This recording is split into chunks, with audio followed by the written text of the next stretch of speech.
Assalamualaikum warahmatullahi wabarakatuh.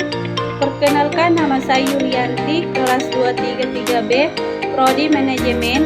Di sini saya akan menjelaskan materi tentang pentingnya MSDM. Langsung saja, yang pertama, apa sih itu MSDM? MSDM atau Manajemen Sumber Daya Manusia ialah suatu bidang dalam manajemen yang secara khusus mempelajari korelasi serta peran manusia dalam suatu organisasi ataupun perusahaan. Sumber daya memiliki unsur yang tidak lain ialah manusia yang menjadi tenaga kerja dalam suatu perusahaan. Dengan demikian, kita bisa diartikan bahwa manajemen SDM mempelajari permasalahan terkait tenaga kerja manusia. Yang kedua, pentingnya MSDM. Yang pertama, perspektif politik. Ialah cara pandangan atau sudut pandang individu atau kelompok terhadap sistem politik, kebijakan, dan proses pengambilan keputusan. Yang kedua, perspektif ekonomi. Ialah cara pandang atau sudut pandang individu, kelompok, atau masyarakat terhadap sistem ekonomi, kebijakan, dan efektif ekonomi. Yang ketiga, perspektif hukum.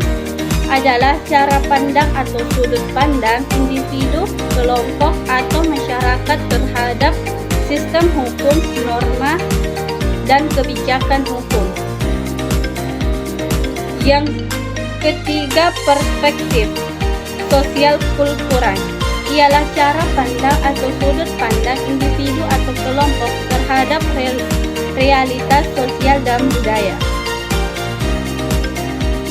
Ada pula perspektif teknologi. Ialah cara pandang atau sudut pandang individu atau organisasi terhadap teknologi dan pengaruh terhadap masyarakat. Yang terakhir, perspektif administrasi. Adalah cara pandang atau sudut pandang individu atau organisasi terhadap proses pengelolaan dan pengorganisasian sumber daya manusia untuk mencapai tujuan.